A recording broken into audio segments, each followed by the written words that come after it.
celebrate its 113th anniversary tomorrow, January 15th.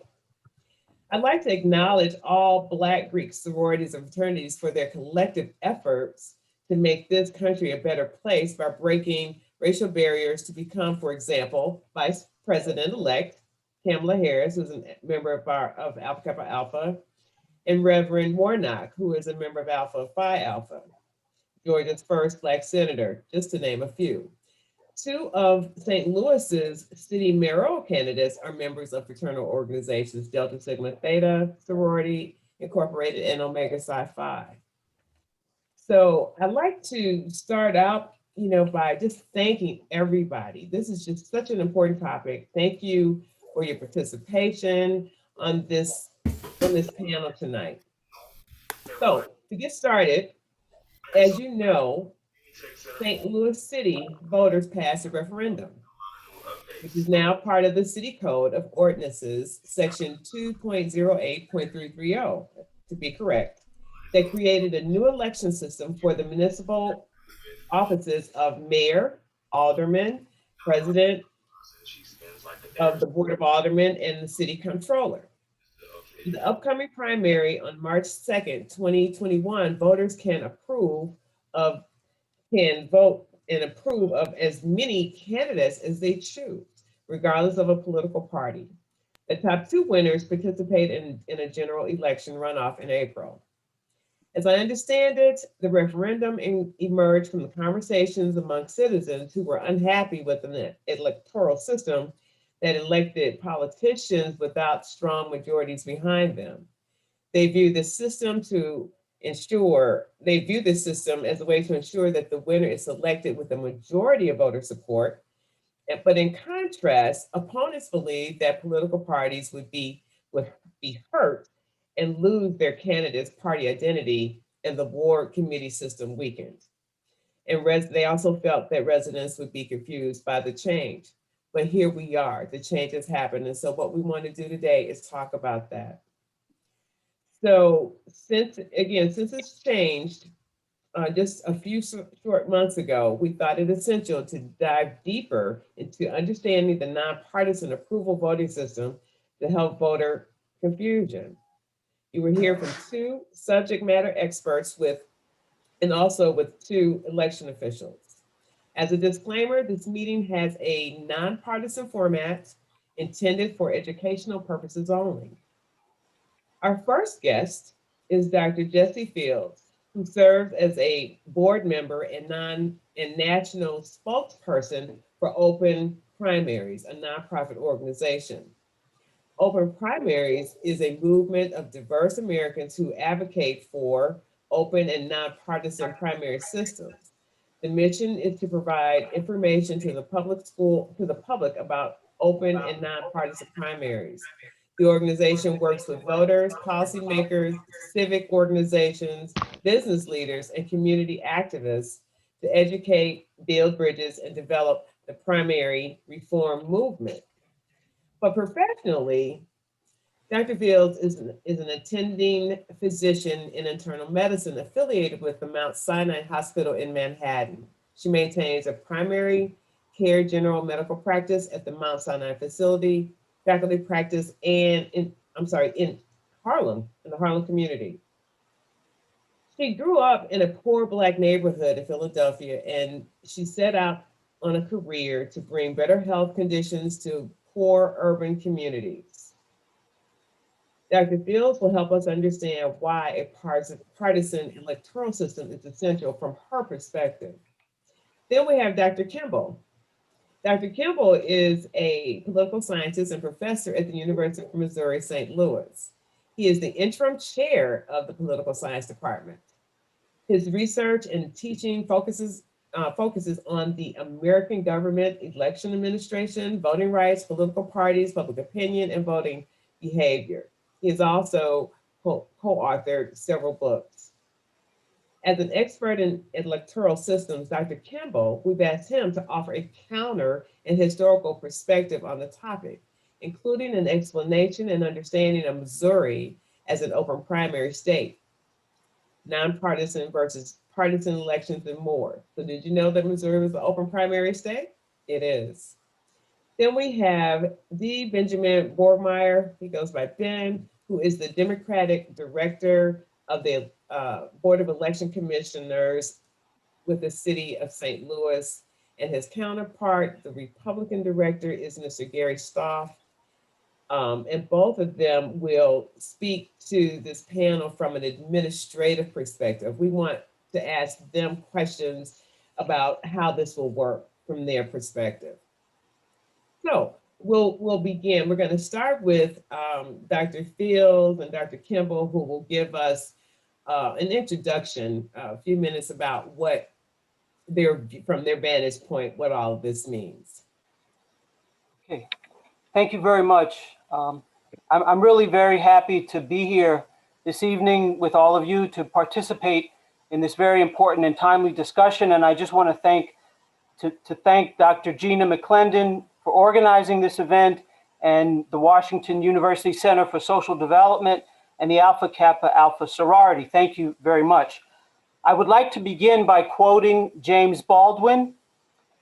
He wrote, and I quote, "The establishment of democracy on the American continent is scarcely as radical a break with the past as is the necessity which America faces of broadening the concept to include Black people."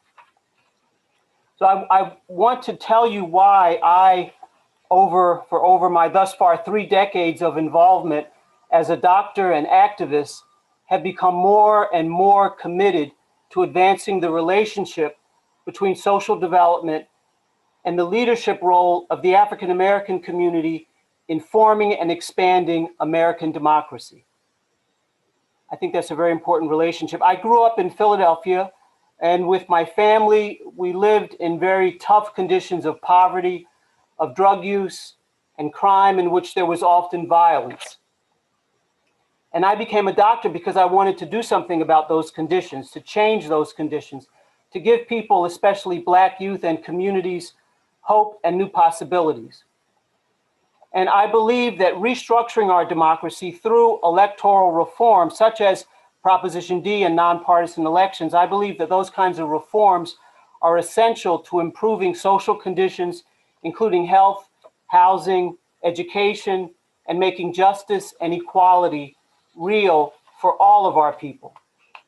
And the successful passage of Proposition D, I think, gives St. Louis a real opportunity to move forward, to lead the country with the power of multiracial democracy reform, with innovation at the municipal level and a new electoral structure of, by, and for the city as a whole and all of its communities. So Proposition D, as Gina was saying, Proposition D is for the elections of the offices of mayor, comptroller, aldermen, and alderwomen, and for the president of the board. The old closed partisan primary system was exclusive. It divided voters. It elected candidates with less than majority support from the voters. It was a system in which the winner of the dominant party primary in March, no matter how narrow that winner's margin of victory was, the winner of the primary was guaranteed to go on and win the general election. The Proposition D changes all that by establishing a nonpartisan primary system in which all voters vote together. They're not divided, all voters vote together, and they can vote for not just one candidate, but for all candidates that the voter approves of. So you get more choice. Then the top 2 vote getters go on to the general election, you could call that a runoff. And of course, the highest vote getter then wins the election. This system requires broad support for any candidate to win the election, and the voters are empowered to be able to hold their elected officials accountable. So elected officials cannot so easily just get away with ignoring some communities and depending on being elected by a small margin of voters. So the coalition that came together in support of these changes, in support of Proposition D, was diverse, D for democracy, D for diversity, and included community activists, young people, reform advocates, and leaders such as Reverend Darrell Gray and elected officials such as Missouri Representative Rasheen Aldridge. It was a very grassroots campaign, and the petition drive that collected the signatures to get the ballot measure on the ballot, they gathered 20,000 signatures from across the country in this really grassroots effort, going to all communities. This was twice the number of signatures needed to put the initiative on the ballot. And I think the diversity of the coalition was very important to the passage of Proposition D. 68% of voters in St. Louis voted in support of Proposition D, and it had strong support from across the city, including in the Black community. So the only other city in the United States that has approval voting is Fargo, North Dakota, which is a very different city, obviously, from St. Louis. And they enacted it recently because candidates were winning elections in Fargo with less than majority support. They held their first approval voting election for city council in June of 2020. And they were electing two candidates, and the two candidates with the most votes, over 50%, won the election. And according to a poll by the Center for Election Science and Change Research, most voters, 70%, found approval voting to be easy and straightforward. So these kinds of reforms, electoral reform, democracy reforms, are becoming more and more popular. And in the November election, there were reforms on the ballot in different states and cities, and some passed and some did not. We know the one in St. Louis passed. So these reforms are controversial. The argument, really what is now a talking point that is often made and propagated to stop structural reform, is the false claim that such democracy reform will hurt communities of color. That's a major talking point that's used to stop electoral and democracy reform. And in particular, the argument is put forward that democracy reform will hurt, in particular, the African-American community. It is, in fact, the African-American community that has led the fight for democracy in America. And the leadership of the African-American community has been instrumental in advancing rights for all people. Need I remind us that Black people are the population of people who were at the founding constitutionally excluded from the democracy of a country built on their enslaved bodies. The centuries-long structural inequalities contained in top-down party control and corruption have not been dismantled. The passage of Proposition D represents the movement of those who've been excluded, reshaping the political process to make it more fair and inclusive for everyone.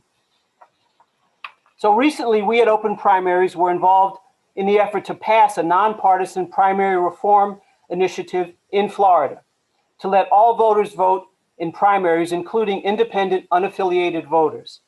And Democratic Party leaders in Florida actively campaigned against the measure on the false claim that if you let all voters vote, Black candidates will not be elected. In the 2008 presidential primary elections, if all primaries and caucuses in every state had excluded independent voters, Hillary Clinton, not Barack Obama, would have won the primary. Vice President-elect Kamala Harris was elected to the Senate in the nonpartisan primary system that was passed by California voters in 2010. Lori Lightfoot was elected mayor of Chicago under a nonpartisan primary system. Nonpartisan primaries open up the process and create possibilities for new candidates, new coalitions, and new leaders. That's why it's so important. Most importantly, though, the Black experience teaches that resting representation on the denial of voting rights is detrimental and hurtful to all around. So the grassroots organizing and outreach for Proposition D has to continue with its implementation. On the ground organizing is critical, as is outreach to ordinary people throughout the city to continue that outreach, and also reaching the poorest and most disenfranchised parts of the city. So reform creates an opening for change, and the people have to take advantage of that opening to bring innovation to social policy, to change conditions, to give opportunity, to have the priorities of the needs of the people of St. Louis to be front and center in the city's governance. Throughout the history of St. Louis, promises have been broken countless times. We have a responsibility to remember that history, to remember the violence, the dispossession, the removal, the residential segregation, which continue. The segregated housing market, all have a long and deep history in St. Louis and in every American city. Nonpartisan elections are not a panacea, but the passage of Proposition D in St. Louis is an opening that can play a role in the hoped-for process of political and social transformation to a fully inclusive, multiracial democracy of equality and freedom. And so I hope that this reform can be something of a gateway of possibility to such a new day. Thank you.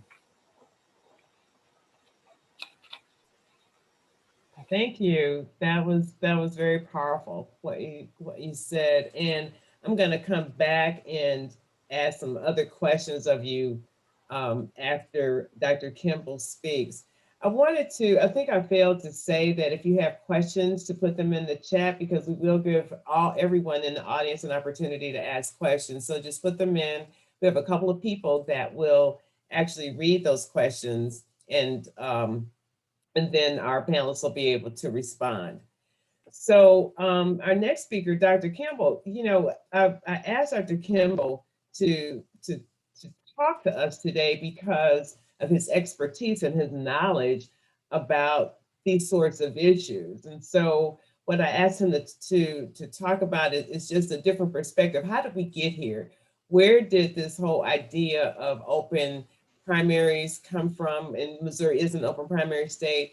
Where did this idea of approval voting, where did it come from? What's the difference between that and ranked choice voting, all of those sorts of things. So Dr. Kimball, I'm gonna turn it over to you.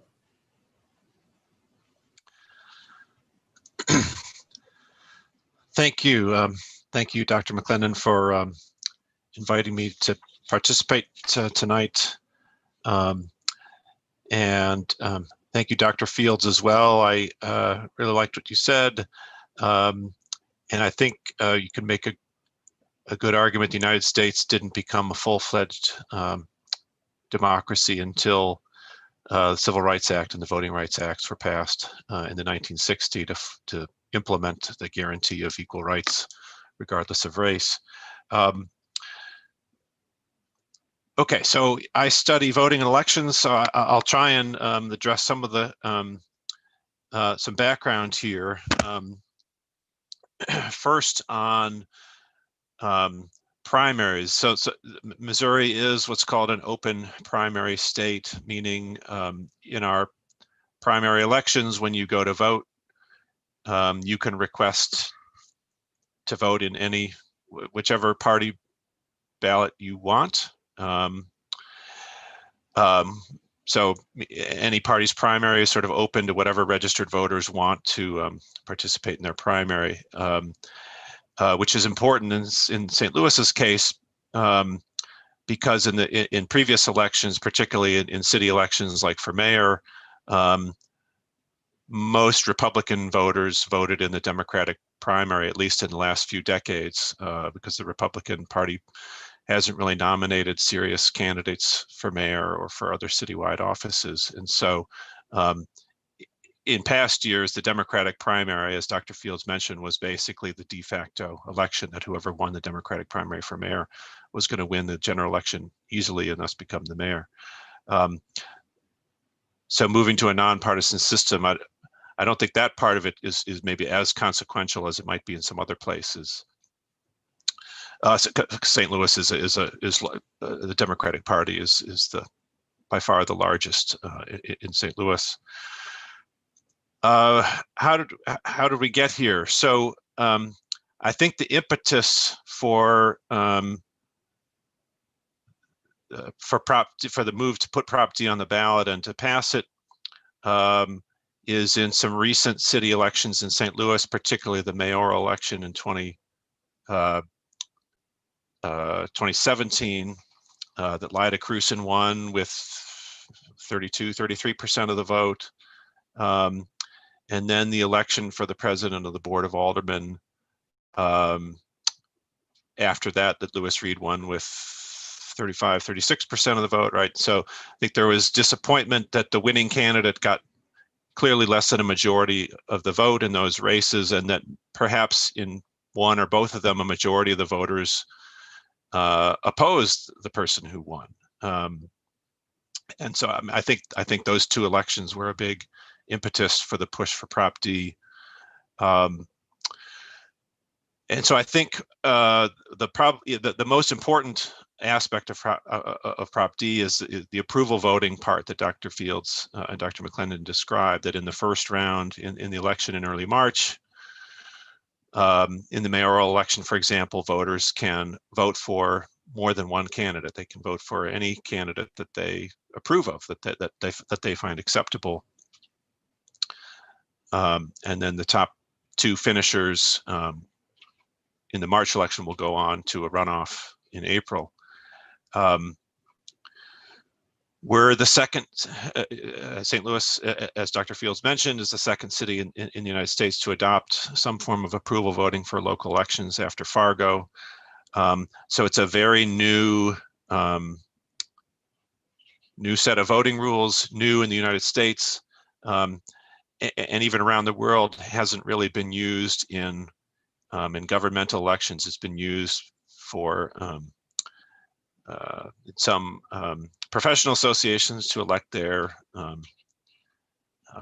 board or president, but it hasn't been used in political elections much at all. And so we really don't know, we don't have a lot of experience with it to know how it's going to work, what it's going to be like.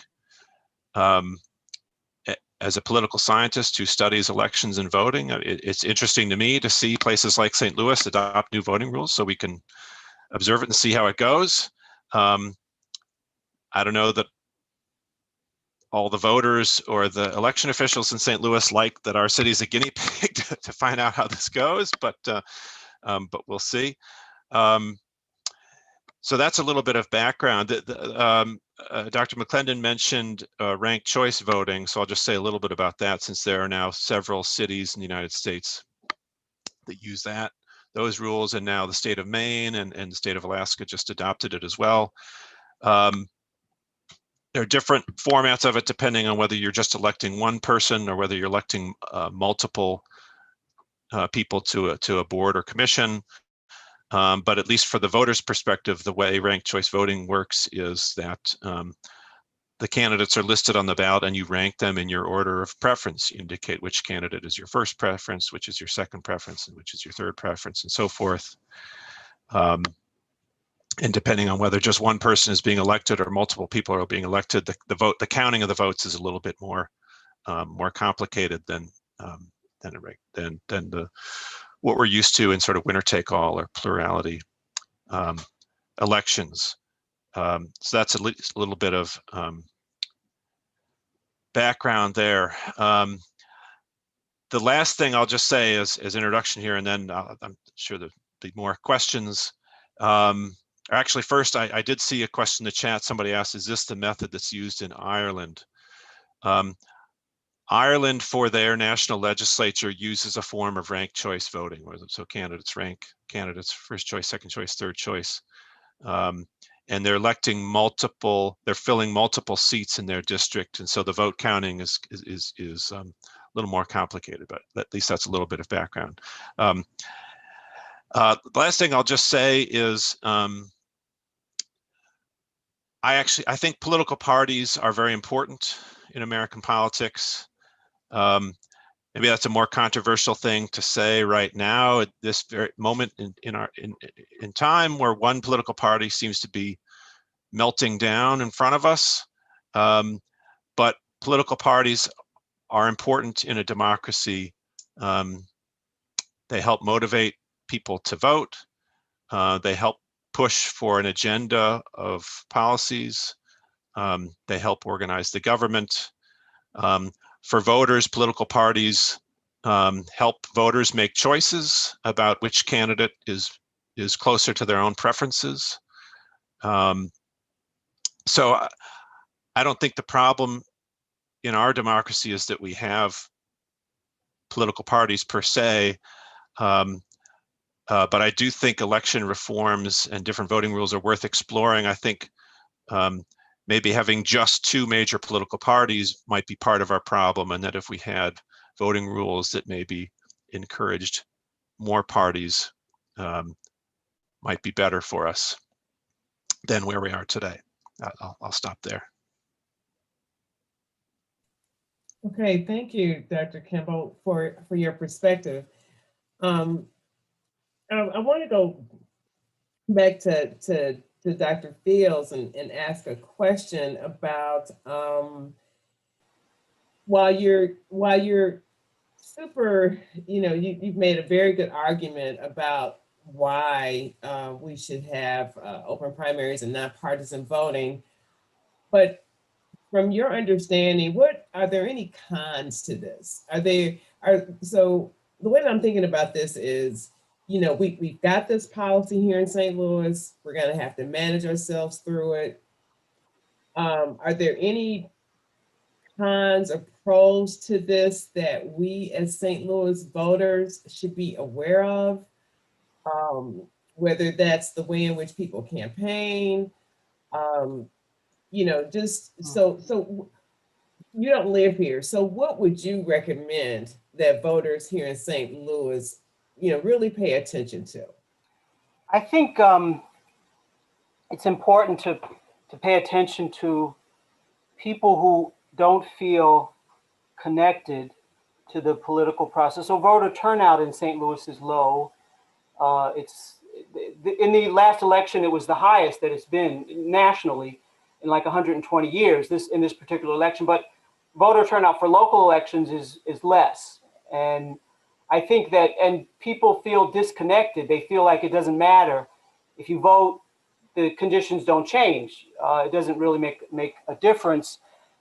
There's a lot of cynicism and a lot of distrust of government. So I think there's a danger in simply, when you pass a reform, thinking that the reform in and of itself is going to make the change or make a big difference.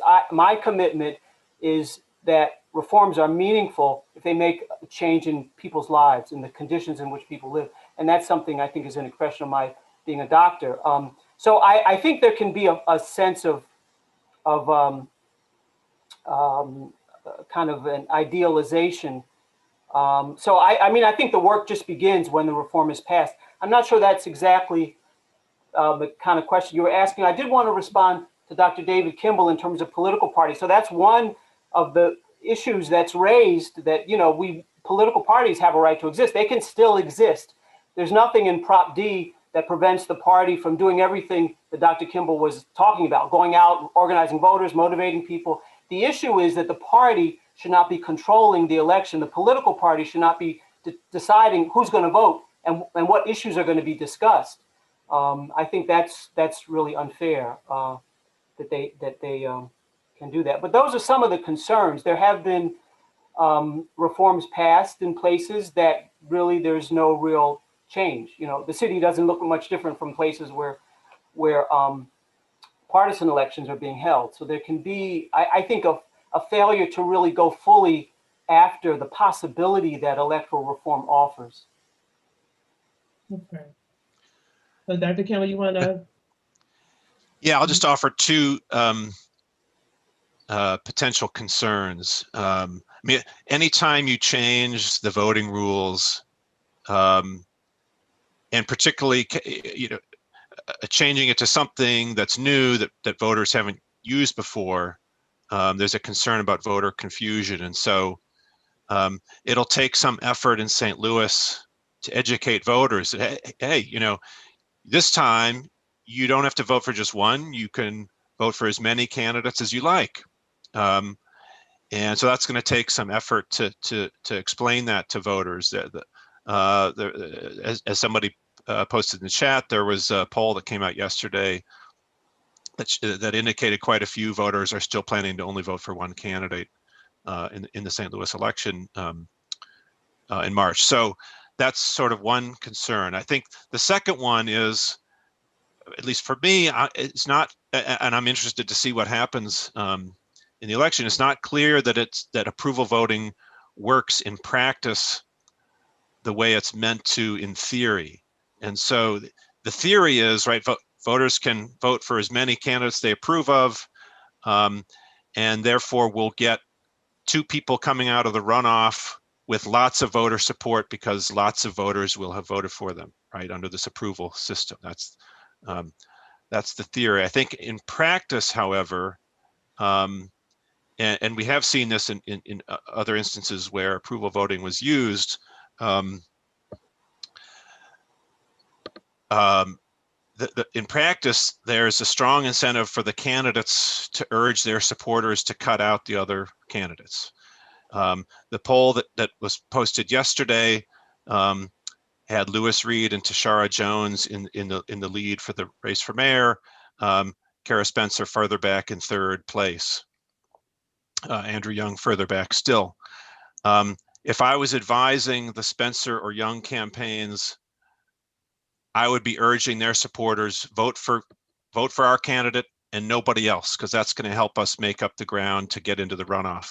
Even if you like the top other candidates, vote for my candidate and nobody else, right? And so campaigns will be encouraging their supporters to vote contrary to the spirit of the approval voting rules. I'm pretty confident that we'll see that. Maybe they'll be doing quietly, but so there's this sort of game of chicken where when you have candidates competing for the same group of voters, eventually they're going to realize, oh, if I want to get to the next round, I need to pass this other person, and so I better urge my voters to vote for me and not for that other person.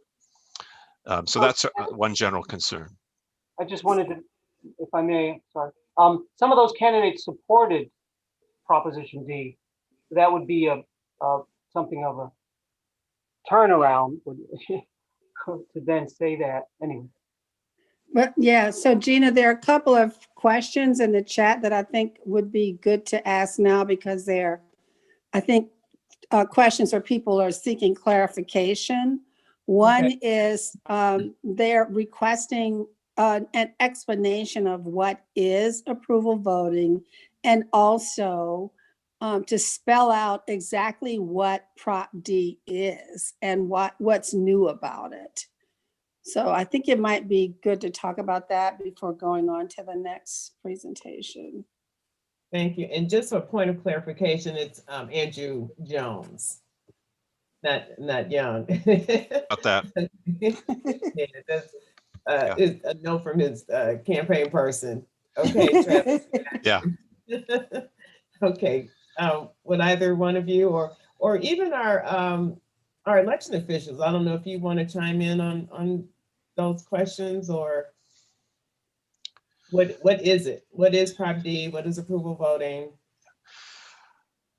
I can take a first shot. I mean, so Prop D, I mean, has several elements to it, but approval voting, I think, is in a nonpartisan election are the two key ones. So it creates a 2-round election process for the city offices in St. Louis.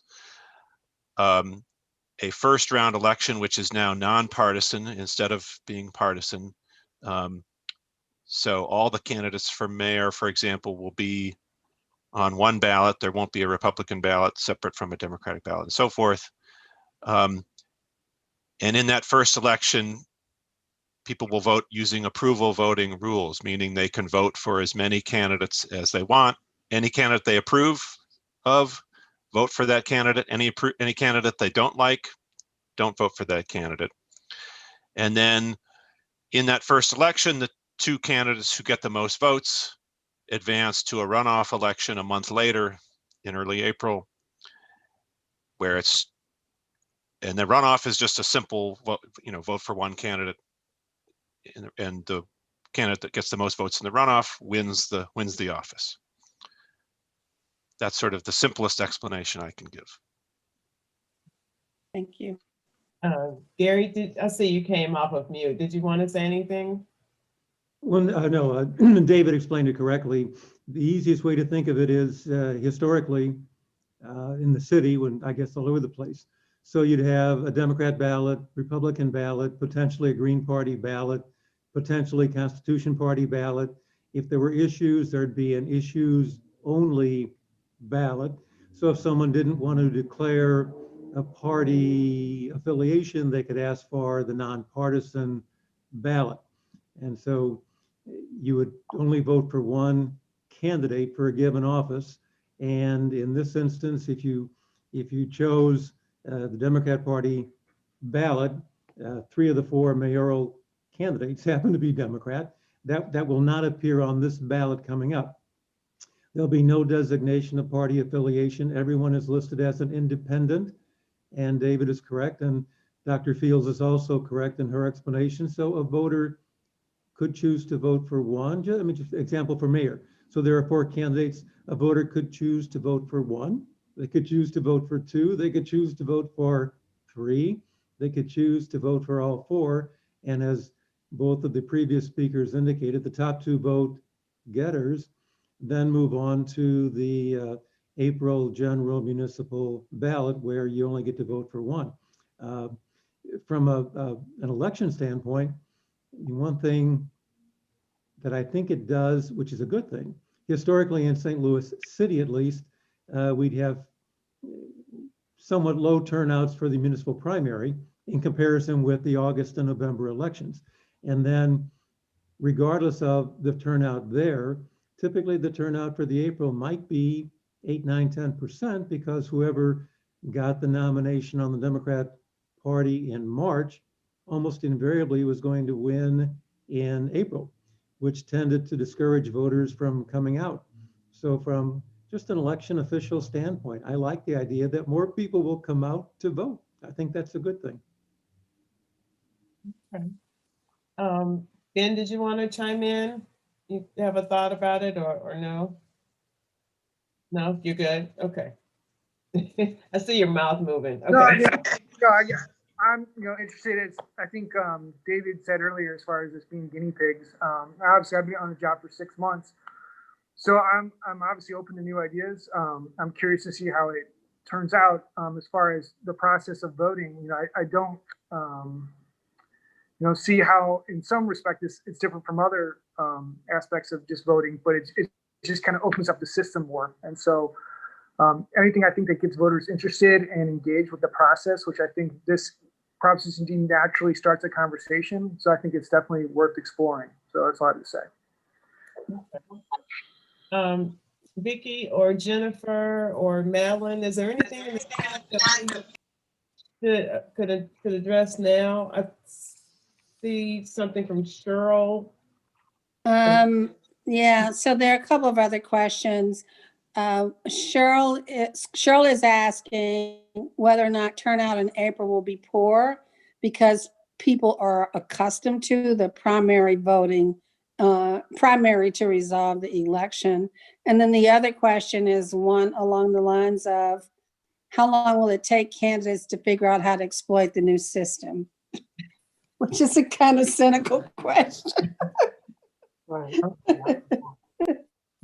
Well, I'm not sure who. well, So I'm not sure that there's an actual answer to either one of those questions right now, honestly. probably not an answer, but just a response is that one of the different things will be to the extent people were choosing different parties, and I know that the Democratic Party is the dominant party. When they went to vote, now everybody will be voting together. There's just one ballot. It gives everybody the same choices, and I think it could be used by the voters to build coalitions, different groupings, communities coming together and sort of forming alliances and supporting candidates if the voters want to do that. It opens up that possibility more broadly.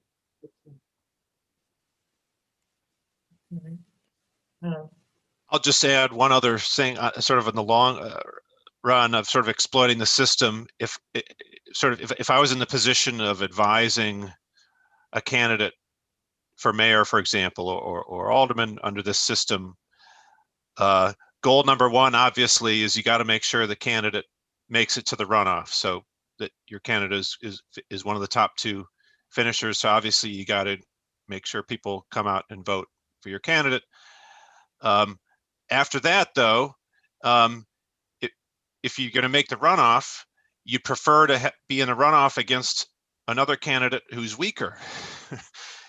And so then I might urge my candidate supporters, okay, vote for our candidate, but then only vote for maybe this other weaker candidate who we have a better shot at beating in a runoff, right? And so that's another way that candidates might encourage voters to vote in a way that's somewhat contrary to the spirit of approval voting.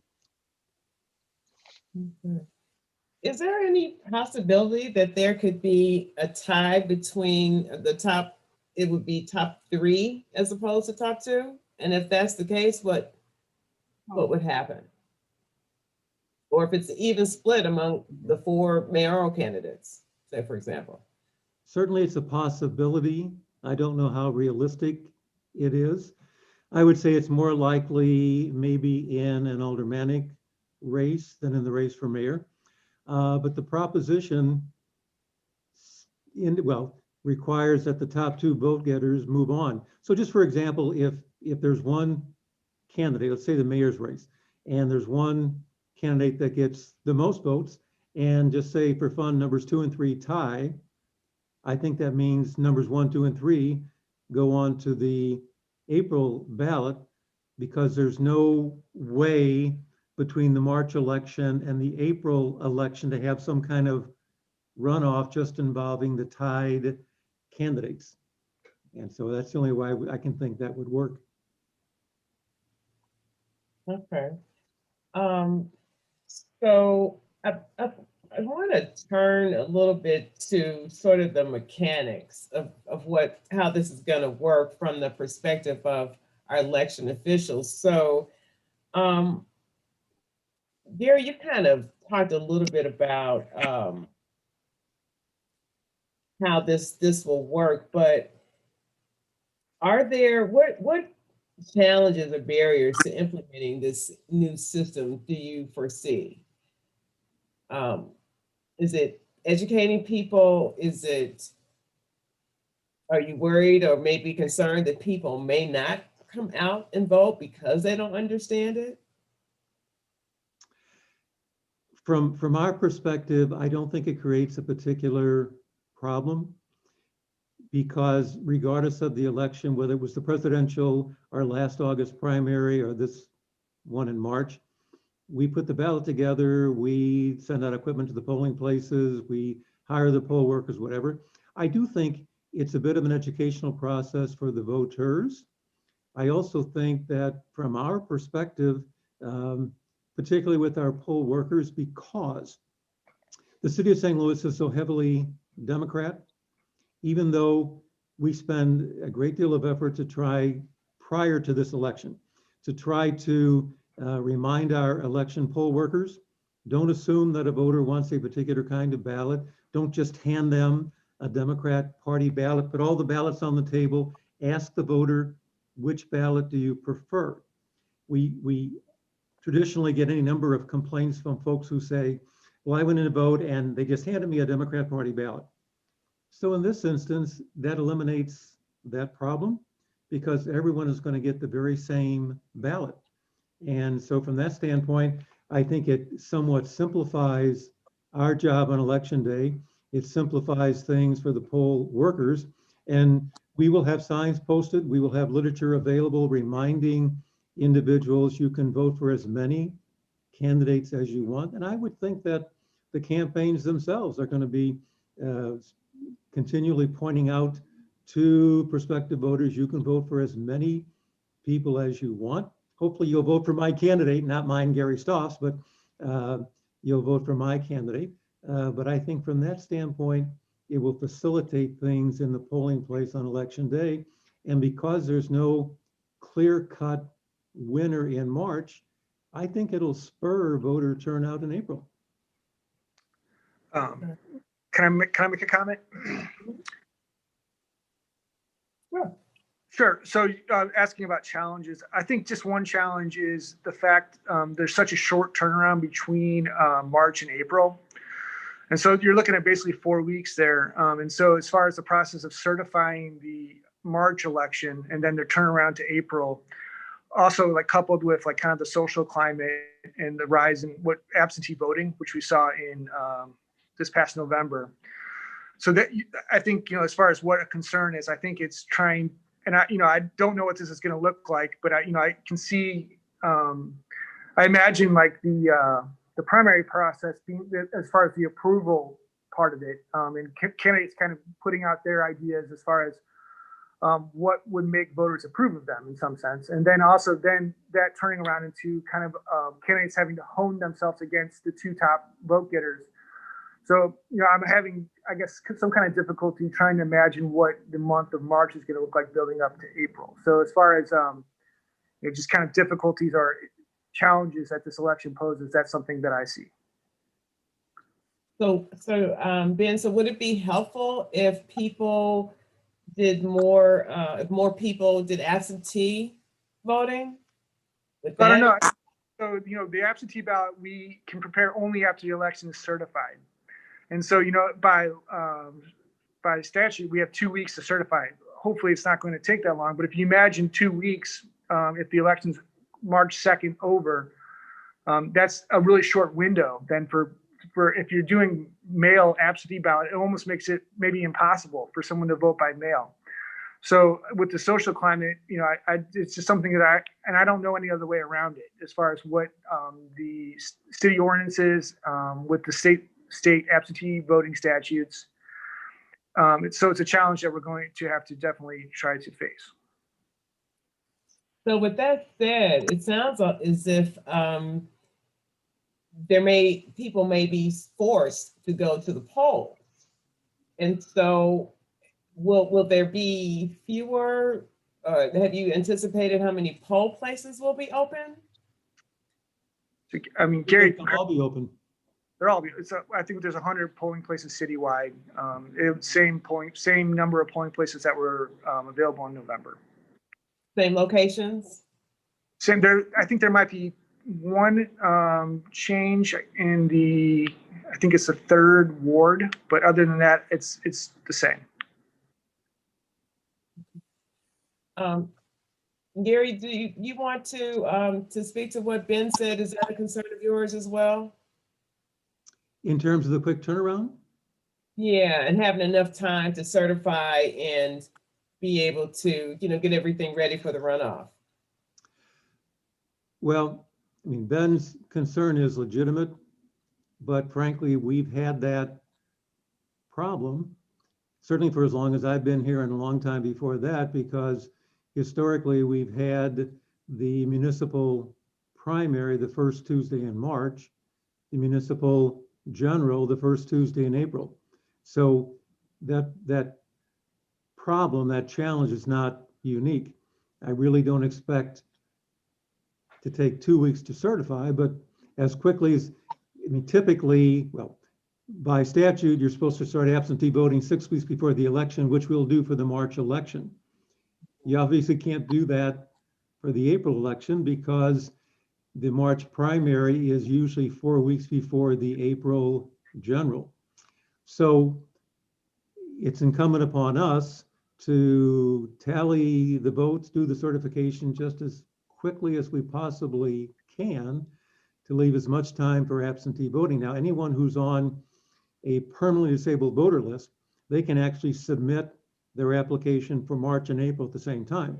And similarly, someone who's interested in voting absentee can submit an absentee ballot application for both March and April, but we, of course, cannot send out April ballots until we know for sure who the top 2 vote getters are. And the only exception to that would be, of course, you have to send out the same ballot, but there's only one candidate for comptroller on the Aldermanic side. I think there are 4 wards where there's a single candidate, and there are several wards where there are only 2 candidates.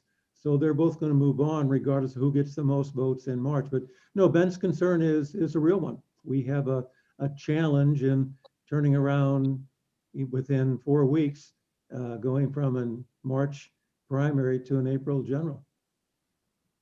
Okay.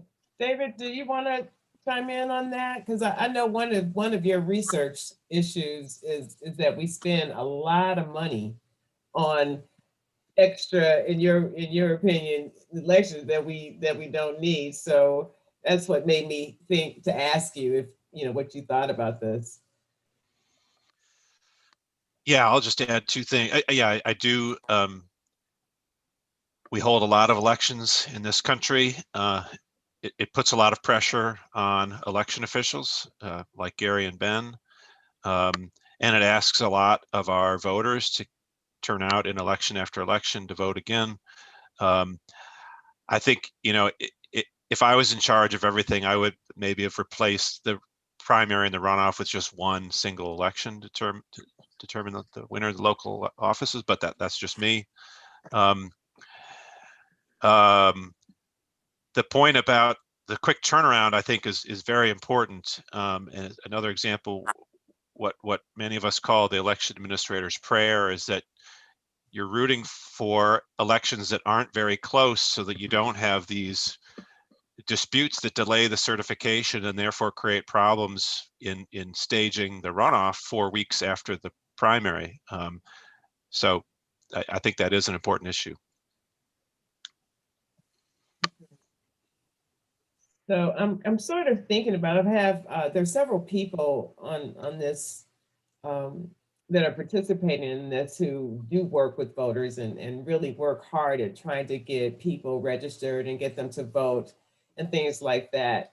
And so I'm kind of, I guess my question is, what can these organizations do to help facilitate or decrease confusion about approval voting?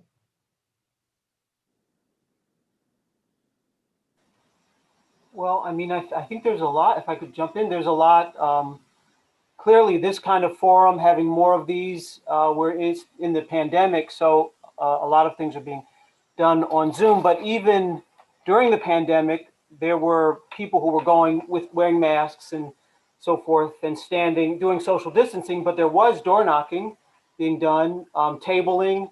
And so I think the one of the things is, as we're saying, educating voters, giving them information, letting them feel that this is, I mean, you can start with the people who supported it for one thing, but you want to reach out to everybody, but there was a lot of people who were supporting it. So now's the time to continue that. We're going to implement it. This is a great opportunity. It's a new way of voting. Let's see if we can do some new things with this. We have this opportunity. So I think the grassroots organizing, and, I just think it's so important for people to talk to other people, and, to motivate folks and to let them know. Clearly, voting is extremely important. We all know that. We want people to vote. We want people to participate. It makes a big difference. And it's not just voting, it's also the organizing, the motivating of people being involved in the process, putting new things on the ballot. This whole endeavor now, I think, really needs to continue. Okay. So so to my chat helpers, is there anything in the chat that we might want to address? So the only thing I see is just a comment about additional cost for candidates who are seeking office. And Gina, there was another thing that I think was a really good question, and that's whether there are prepared instructional materials that are either currently available from an organization or the election board itself. So Gary or Ben, if people want more information on how this works, what do you have available for them? Well, they can go on the website and there's information about the process. Voters who request an absentee ballot, when we mail the ballot, they'll have instructions, reminder about you can vote for as many candidates as you want. We'll have literature at the polling places, but I think the more that voters hear the message from whatever source it might come, the greater likelihood they'll feel more comfortable that when they go to vote, whether it's absentee or in person, they'll understand they can vote for as many candidates as they choose. So hearing it from us is good. Hearing it from candidates is good. Hearing it from League of Women Voters or other community Mhm. groups is all positive. Okay. Anybody else want, David? Yeah, just to address the same thing. Voters tend to trust their local election officials and local organizations like the League of Women Voters, and obviously local candidates they support. So I support sort of all of the above strategy and educating voters. The election board website also has a sample ballot, which I think is really nice. It would be worth sharing that with voters so they can look at it ahead of time. Here's what the ballot is going to look like, particularly the approval part, so they can, before they vote, they can have a look and see what it's going to be like and start thinking about, okay, how am I going to do this? So that's sort of the one other thing I would suggest. Okay. And I have Ben put it in the chat, but the sample ballot is available on the website, and we just put the link to it in the chat as well. Let's see, is there any other questions or comments, Madeline, Jennifer, or Vicki, that you saw that we should take a look at, or comments? No, just the comment about additional costs to candidates because they will be required to run and compete twice. Does either of you know if that was an issue in Maine or in Fargo about the additional costs? Have you seen any research or information about that? Or would you say that's true? Do you agree? I think Fargo adopted just approval voting in a one single shot election, so it didn't. Yeah, so the argument that this would cost candidates more is that if they make it to the runoff and then they're in the second election, they've got to spend more resources to win that second election, where in the past, if they just won the primary and advanced to the general was a formality. Right. So it may cost candidates more money to run and win. I guess personally, I think if candidates need to work a little harder to win, that's okay with me. I mean, I think on the other cost side, maybe I don't know if this was intended by Prop D, but by making the first round election a nonpartisan election, it triggered a higher number of petition signatures needed to qualify in the first place, if I have that correctly. And there were a couple of candidates for mayor, at least this time, who didn't submit enough signatures and thus didn't qualify for the ballot. I mean, that, they knew the rules, they didn't have enough signatures, didn't make it. So that's the way it is. But that initially qualifying to get on the ballot in the first place may take a little more effort too. Can you go elaborate on that a little bit more? You said that this triggered a certain number of signatures that people, potential candidates, had to get. Does that change depending on the outcome of the next mayoral election? How does that work? Well, by changing it from partisan to nonpartisan, that meant every candidate was running as an independent or a nonpartisan, and under existing city code, a nonpartisan or independent candidate, in order to get on the ballot, has to gather signatures of registered voters. If it's for mayor or comptroller, then it's citywide. If it's for a aldermanic seat, it's from registered voters in that particular ward. So it's based on a percentage of voters who actually voted in the last mayoral election. And so for the citywide offices, that requirement was 1,170 signatures. In a ward, it varied from 23 on the low side to 77 on the high side, depending upon how many registered voters in that ward voted in the last mayoral election. And those numbers were publicized early on, and the candidates who did not make the cutoff were candidates who submitted their signature petitions late in the game, and that didn't leave them a whole lot of time to correct the deficiency. Dealing with COVID was part of the issue, certainly. You can't just go up to a door these days and knock and say, can I have your signature? So it definitely creates a different kind of challenge, and that will stay the same. It only applies to the municipal elections, will not apply like to next August, August in 2022 or November, but come 2023, it'll be the same requirement for candidates for president of the Board of Aldermen and the even numbered wards in 2023. Okay. Gina, there's one more question. Mhm. How will Prop D affect the aldermanic election, particularly with the ward reduction?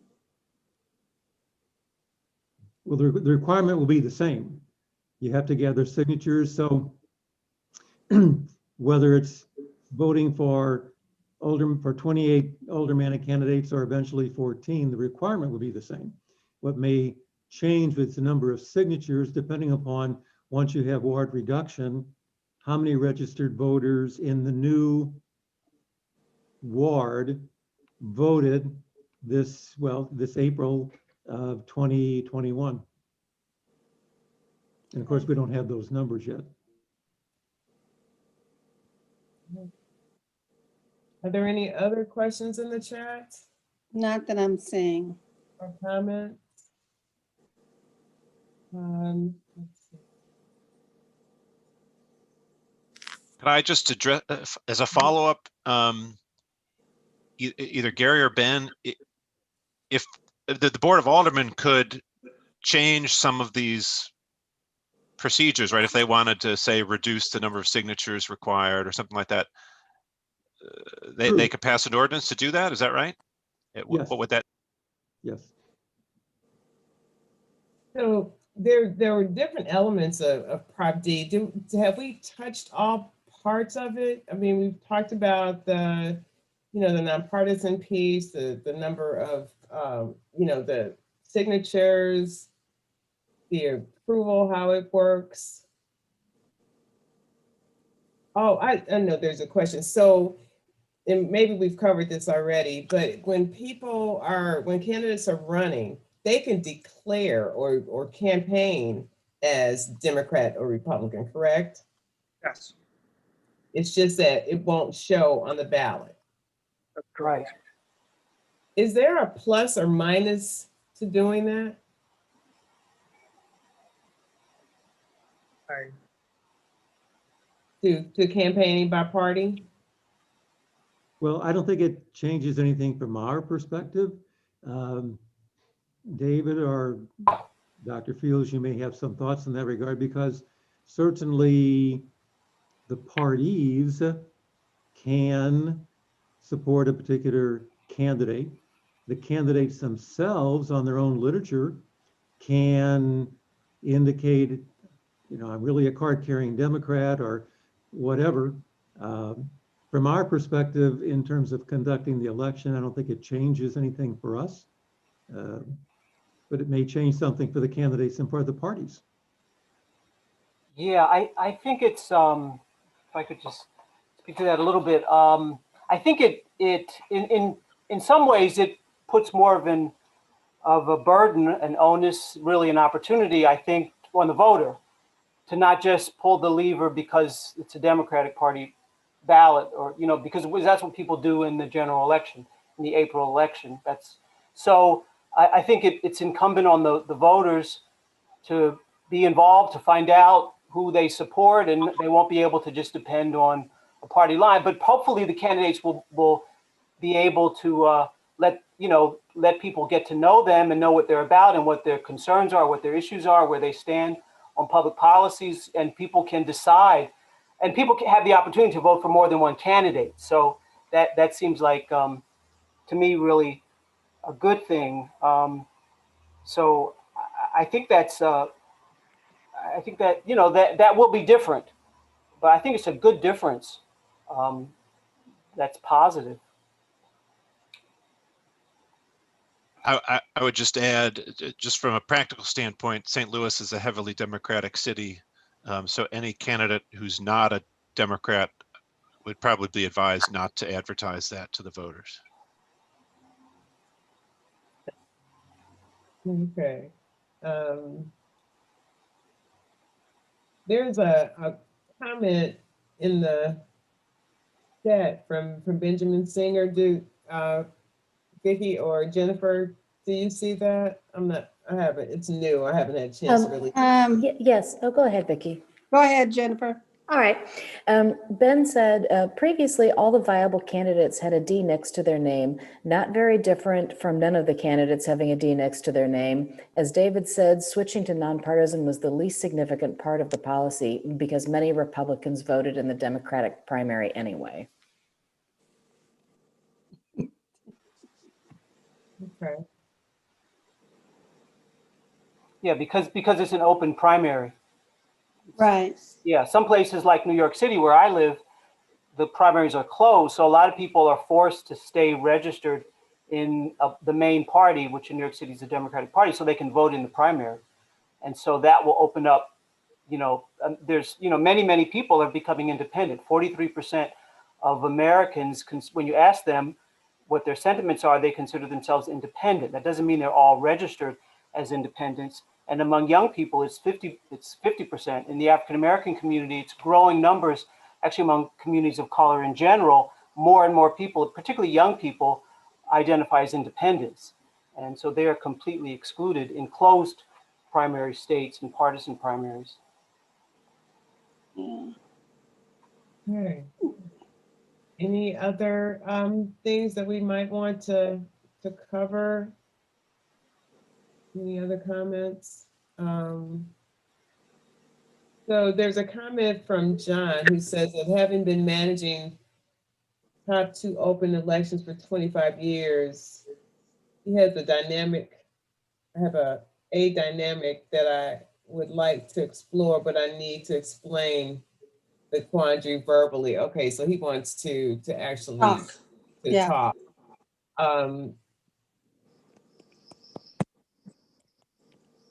John, I wasn't prepared for that. So I'm not sure what to say to you. If we allow you to do it, can you be really quick? That'd be fine. Okay, go ahead. Unmute yourself.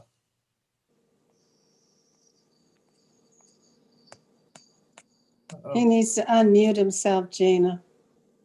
He did, and then It's not letting, there we go. there you are. Okay, here's the deal. We don't really have primaries in our city. It's a city of about 200,000. And, but what we do have is an open general, okay? So we'll have like 7 candidates for mayor. And the top 2 enter a runoff.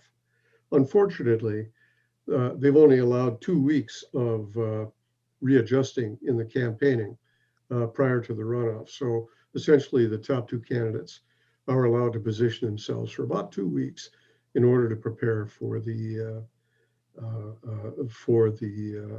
runoff, which essentially is the election. The problem is, first, of course, there's fall off because of people who are disappointed that their candidate didn't win. But the biggest problem, if you'll examine historically what's happened in our election, is that there's a dog pile on the runner-up candidate, which is to say that people who have voted for losing candidates are angry at the winner, and they pile their votes on the second place candidate. And you'll see historically that there's been a very poor record of winners recovering. And I would entreat someone to deal with that issue, and I'll mute. Thank you, John, for that perspective. John, just real quickly, who are you, what's your affiliation? Are you a professor or a student of elections or?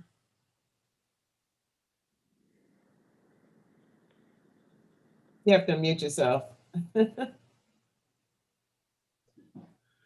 Well, I am a political consultant, and I have been operating campaigns in my state for 35 years with a very high rate of prevalence in our campaigns. But it's challenging, and we're right now in the process of on our third pass of an open primaries campaign in our state. We have about a 90% trifecta of single party dominance in our state: governor, House, Senate, and I could go so far as to say the Supreme Court, dominated by a single party. So we've got some dynamics that we definitely need to surf. David, I saw you. You look like you were sort of somewhat agreeing with John. Did you have anything you want to add to what he said? Yeah, some of the southern states use a runoff if nobody gets a majority of votes in the first election, then the top two go to a runoff. It's not exactly the same system where John is, but it's somewhat similar. But similar pattern that the first round winner sometimes loses the runoff because the supporters of the candidates that got eliminated support the second place finisher in the runoff. Maybe it's because they're mad at the winner, or maybe they never liked the first place candidate in the first place, and that person never had majority support to begin with. But that's a little bit different than the approval system, voting system that St. Louis adopted. So it'll be interesting to see if in St. Louis we see that same pattern or something different. Okay. Benjamin has put in the chat a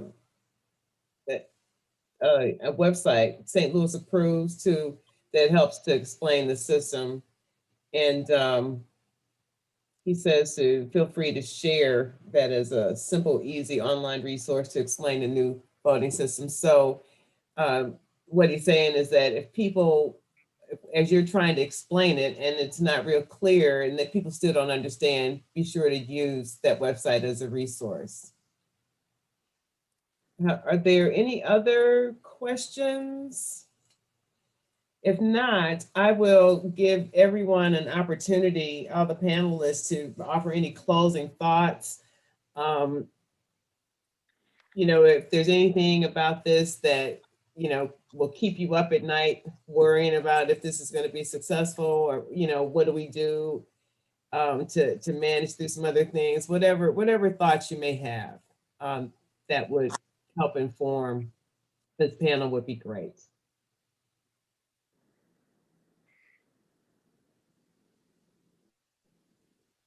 I don't know who wants to go first. Well, let me just thank you for inviting Ben and me to the party. It's a pleasure always to participate in these outreach efforts, and like I was saying earlier, repetition is a good thing. So the more sources, whether it's going on a web page, contacting civic organizations, the more voters get the information, the more comfortable I think they will be when they go to the polling place or when they vote absentee, either way. And certainly voters, if they're unsure about their registration status, contact the election board. Better to do that now than wait until election day. And yeah, may the best persons move on to April. Dr. Fields or Dr. Kimball? Any last remarks? Thoughts? Well, one thing that I've been thinking about, and given everything that's happening, is as Dr. Kimball also referred to, the Voting Rights Act and the achievement, at least legally, of an inclusive democracy in which everyone is supposed to have the right to vote, and to have their vote recognized and honored and respected, and the issues of voter suppression, which are happening today. And the fact that, that Section 5 of the Voting Rights Act was struck down by the Supreme Court in 2013. I think about the possibility, the opportunity that these kinds of reforms, new democracy reforms, efforts to open up the process to allow more people to vote in primary elections and in general elections, really, it should give momentum to reissuing legislatively, updating the Voting Rights Act, because it's still relevant, clearly. There's still a lot of voter suppression. It's still needed. It needs perhaps to be updated, to be modified. But I think that's part of recognizing the seriousness of voter suppression, the lack of the right to vote for all kinds of people across the board, including people who just can't get, who don't have, the poll is closed, or it doesn't open on time, or whatever. The reason is that all of these issues are relevant, and that we need to really take that on, and I'm a great believer in grassroots organizing and movement building. I think that's important to continue that tradition from the civil rights movement and the voting rights movement, part of what we're doing now. David or Ben? I can just say briefly, I hope kind of what Dr. Fields says is true. And if it does inspire people to turn out the polls, and it does inspire more people to be active in the process, definitely would be a good thing for the city of St. Louis. And so I'm just curious to see, like, I can remember sitting there in November as the results were coming in and thinking, I better start learning about this Proposition D thing, because it's currently, it's going to be here. And so the whole experience about, getting the nomination period, trying to mesh Prop D with the city code, it's definitely been an interesting experience. And so, I'm excited to see what happens in March, and just to try to make it as easy as possible for St. Louis voters. And I know me and Gary share that desire, and hopefully we can put on a good election. Okay. David? Yeah, a couple things. I really appreciate this discussion and the questions. So thanks to all of you for participating in this. My first general point is I think it's good that St. Louis is exploring alternatives, different voting rules, alternatives to the plurality single winner rules that we use in the vast majority of our elections in the United States. We didn't really talk about some of the problems with those rules, but most of the rest of the world uses different voting rules than that. And we're seeing more and more cities and states in the United States consider alternatives, and there's a reason they're looking at alternatives, because there's some problems with plurality voting rules. The last thing, this is maybe, well, somewhat related to the topic, but just a big thanks and appreciation to Gary Stoff and Ben Boardmeyer and their staff for administering a big primary election and a general election last year in the midst of a global pandemic, running 2 elections under very, very difficult circumstances. I think they deserve our appreciation for that. Agreed. So to my chat helpers, Vicky, Yeah. So like just to- one comment from Ben Singer. He mentioned that Show Me Integrity is planning to do a mass voter education, working along with the League of Women Voters and the Center for Election Science. Okay, that's good information. Thank you, Ben. And there's a comment here from John. Can you take a look at that? Yeah, so John, he doesn't say what state he's in, but he mentions that his state will likely pass top 2 open primaries in 2022 due to voter suppression and gerrymandering. He doesn't expect, I think I'm reading this right, he doesn't expect that the subordinate party will get a candidate into the general for quite some time. John, can you put in the chat what state? Oh, no, you unmuted yourself. What state are you? Well, I'm one of the last surviving citizens in South Dakota. Oh, Everyone else having succumbed to COVID. COVID, and- yeah, they had a oh, But, dear. bad We love it situation. here. It's a wonderful place to be.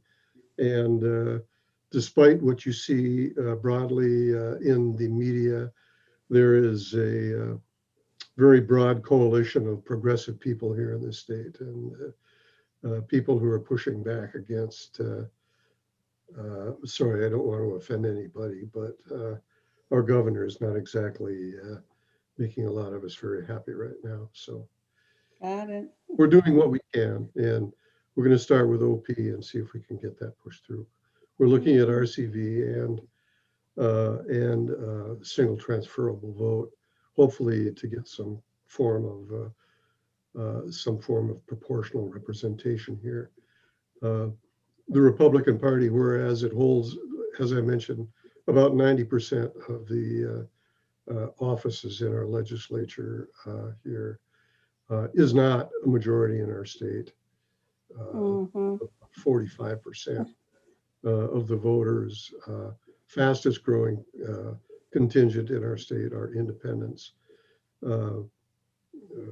So between the Democrats and the independents, together they hold the majority. And boy, it's going to be a battle, folks.